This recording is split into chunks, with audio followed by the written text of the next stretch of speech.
Hi Scorpio, this is Jav. Welcome po sa ating channel. By the way, Scorpio, this is your weekly Gabay Tarot reading from February 16 to 22, 2026. Gamitin ang reading na ito bilang gabay lamang. Tandaan, Scorpio, ito po ay general reading.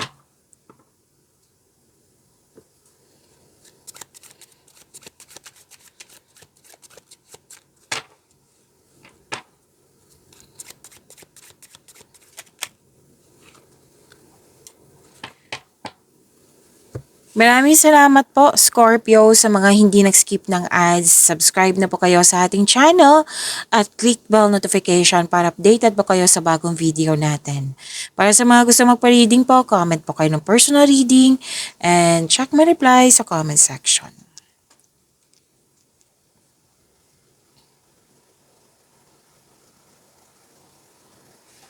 Sabi po dito, Scorpio, you're having a good time. May bonding, maraming ginagawa. Pwede may ginagawa ka dyan na na-entertain ka. Joy and laughter. Wow, I'm happy for you, Scorpio. Pagkakaisa, nagkaroon ng time sa mga kaibigan, sa loved ones mo, family. Fulfillment sa pangarap, andito po oh. May happy outcome. May promises, may engagement. Yes. Ano to?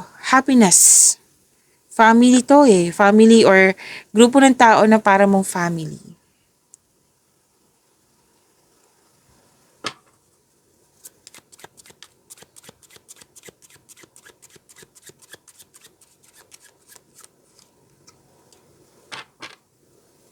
Sabi din dito, Scorpio, na marami kayong ginagawa o lalo na sa bahay, gardening.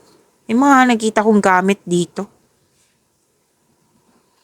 May meeting, may team, nagkaroon ng teamwork.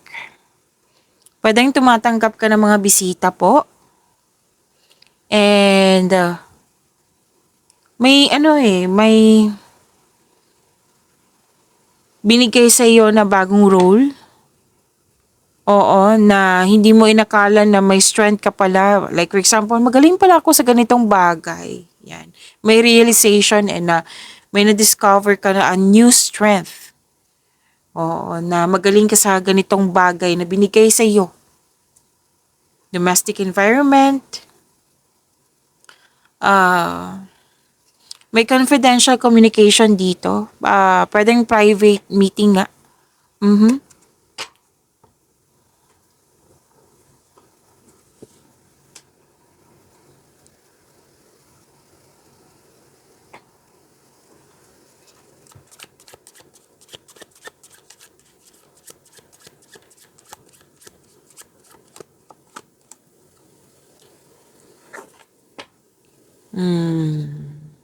Finalization, like natapos mo na gawain, natapos na may natapos kasi dito. Pwedeng sitwasyon to, any kind of situation, basta may finalization.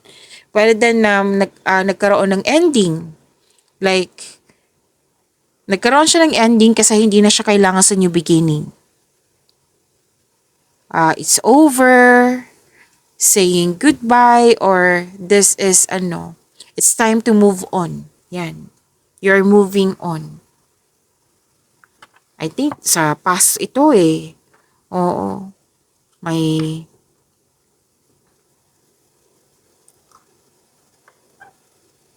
breakup, may ending. Pwedeng naalala to ha kasi may sinasabi dito about past.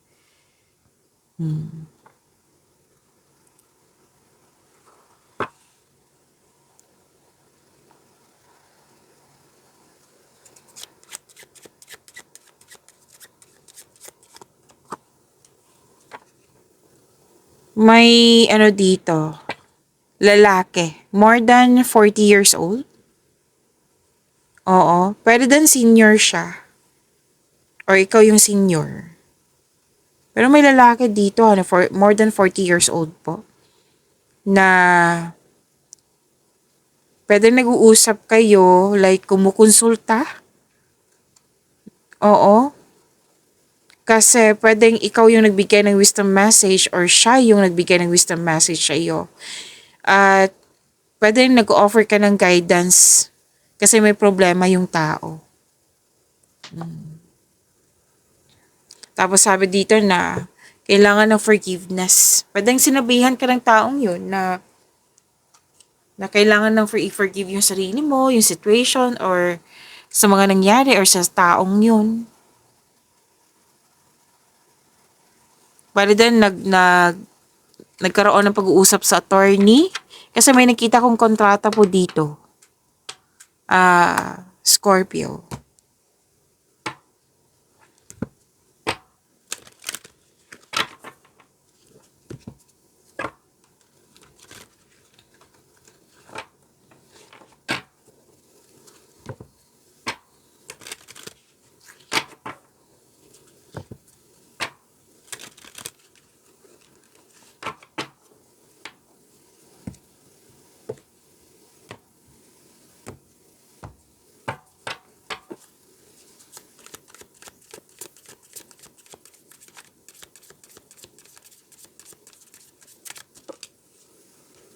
So, I don't read reverse card. Tandaan nyo yan ha sa mga bago dito.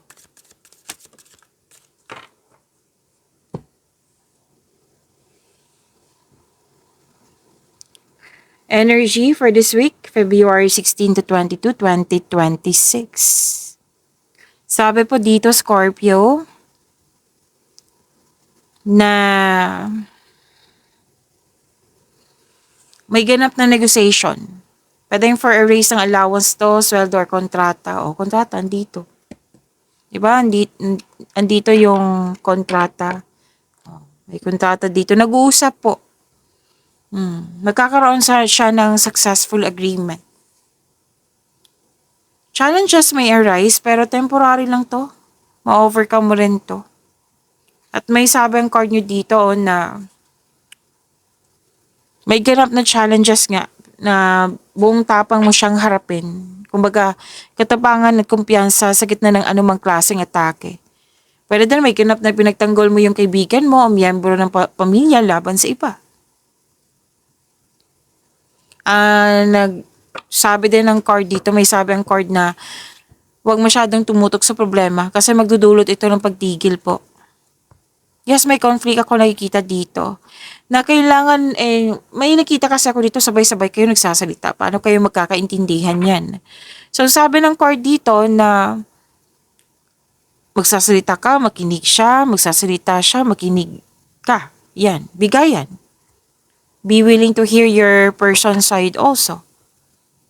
So, kung ano man tong challenges dito, kasi energy to, di ba? Ma-overcome mo rin yan.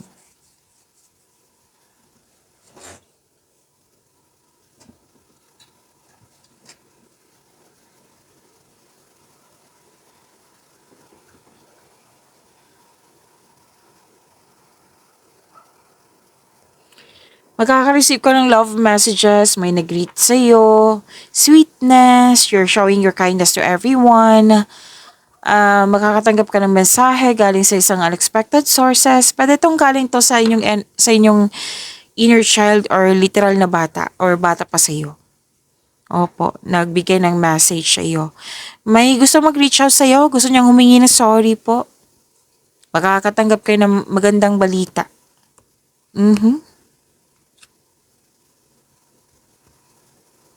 May nagpaparamdam ng maliligaw or ikaw yung nagpaparamdam. Bagong pag-ibig. Pero then, enjoy na enjoy ka sa mga ginagawa mo kasi may bagong passion ako nakikita dito. May date, may outing. Wow. May parating na opportunity and your finances are improving also. Very confident ka. Nakikita ko dito na very confident ka sa mga ginagawa mo.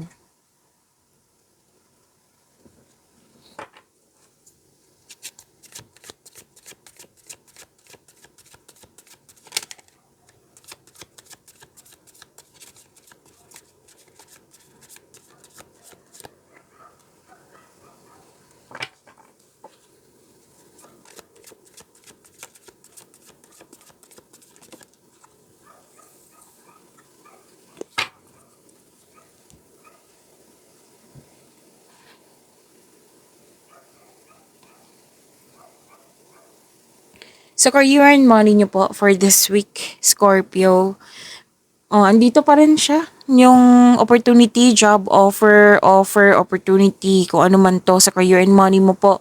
The very excited ka, kaya tumatalon yung mga cards mo. Very excited ka. Or may binigay sa'yo na very excited ka. And itong offer na ito, opportunity na ito na excited ka, kasi alam na alam mo yung gagawin mo. Kasi naka-align to sa passion mo po, Scorpio. Sobrang busy mo, kanina pa to. Sobrang busy ni Scorpio. And this card asks you na i-prioritize mo yung task na may time management. Kasi mukhang may promises eh. Pwedeng may deadline. Or pwede din umaasa lang yung taong yun. Just make sure you can deliver on your promises po. Pwedeng may bago kang kasamahan dyan. Scorpio, bagong kaibigan, pwede. Masaya ka din kasi lumabas din siya dito. Masaya ka kasi naging tapat yung taong malapit sa iyo. Like, naging, ano tawag nito? Naging supportive siya. Tapat nga, tapat. And, Scorpio, may nakita ko dito na bata pa sa iyo na tinutulungan mo siya. Like, isa siya sa dahilan naging masipag ka. Like, for example, na sinabihan ka ng bunso mong kapatid na gusto niya mag-aral ng isang kursong mahal na mahal siyang tuition. So, isa siya sa dahilan na tutulungan mo siya. Isa siya sa dahilan na naging masipag ka sa araw-araw. Yan. Example po yan ha. Makaka-receive ka ng magandang balita.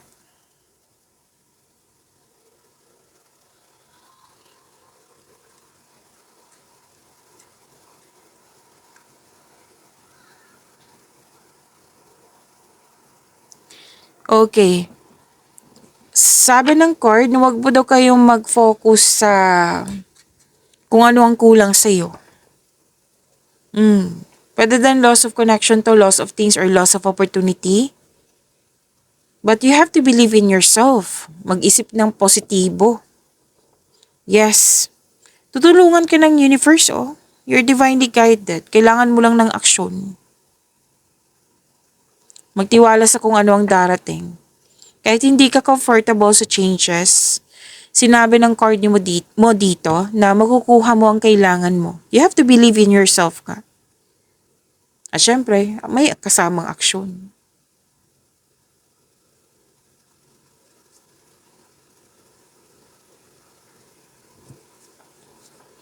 Naghihintay ka ng feedback from your client, boss, or new employer. At itong balita na ito may offer na makatulong sa iyong buhay pinansyal. So, very excited pa rin yung sinasabi ng card dito. Kasi may in-offer sa'yo na kailangan mong hintayin. So, excited ka. I think darating to sa week na ito. Kasi may sinabi dito na may mensahe na parating. Makakatanggap ka ng good news. Di ba?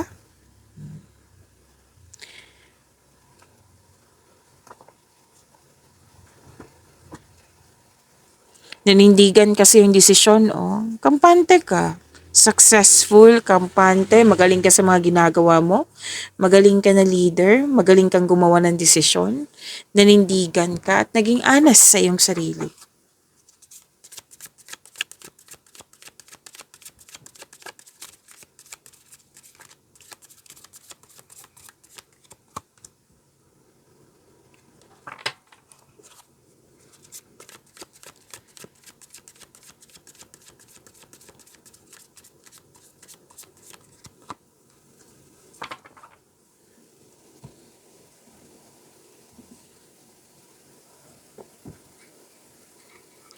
Scorpio, huwag niyong kalimutan na mag-subscribe sa channel natin at i-click yung bell notification para updated po kayo sa reading natin. At marami kayong February video readings. Andito lang po sa channel natin. Hanapin niyo po. Scroll down niyo lang po. Hanggang sa makita niyo. Marami po iyon. February. Baka may mga video pa kayo, Scorpio, na hindi mo pa napanood. So, panoorin niyo po. Baka may oras kayo.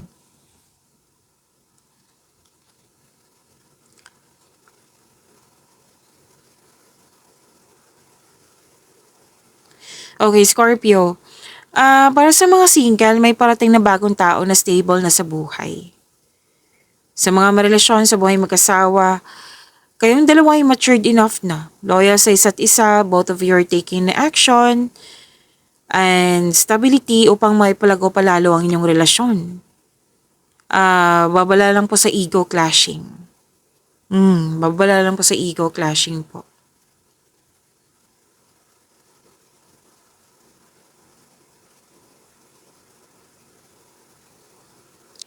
Sabi din dito na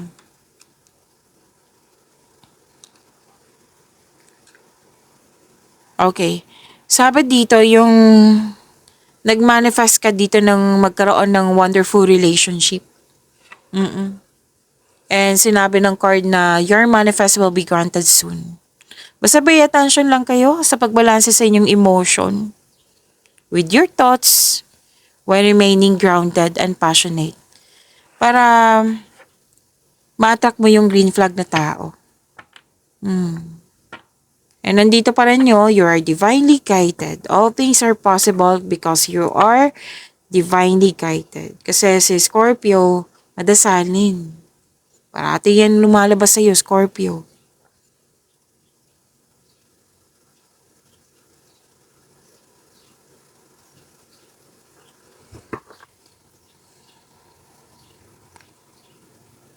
Sabi din dito,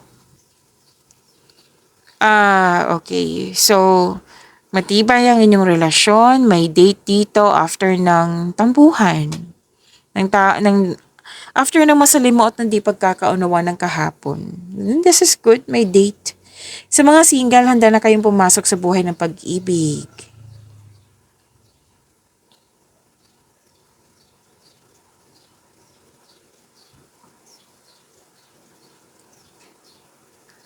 Para sa mga single, naging hard worker ka at aminado ka naman dito na kulang ka sa panahon.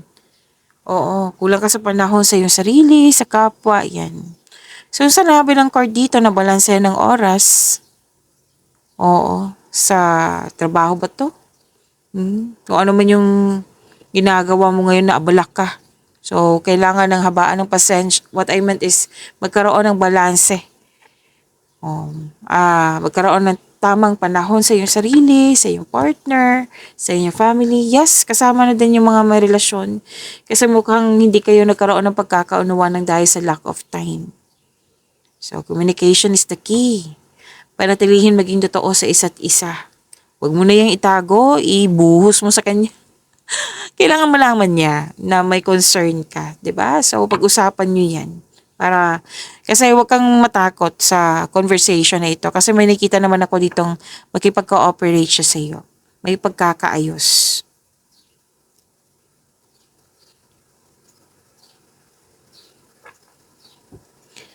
At sabi din dito na sa mga single, ideal type niyo po stable, grounded, and trustworthy. So, iniisip po dito kung ano yung anong tawag nito? Ideal type mo. Sa mga relasyon sa buhay mag-asawa, sabay-sabay kayo nagtayo ng trust and stability, ayaw nyo ng away. Ang sabi ng yung card dito na you need to take things slow, huwag kayong magmadali. If you want the relationship to last. Kasi kung magmamadali kayo, masasakal kayo, ma-pressure kayo. So, you need to take things slow. Huwag nyong i-pressure yung relasyon. Oh, wow. Love is blooming, oh. Love is blooming, nagkaroon ng bagong pasok sa relasyon.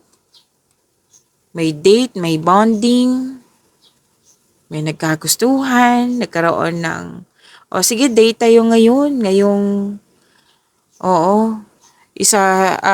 week na ito, yan. So, magandang energy nito.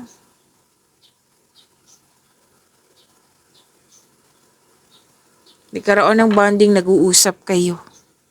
May bagong connection, ligawan, pwedeng nasa harap mo na or parating pa. The couple is divinely guided. Sinabi din dito na soulmate mo siya, Scorpio. Pagyamanin niyo po yung blessings sa binigay sa inyo, Scorpio. See you tomorrow. Maraming salamat po.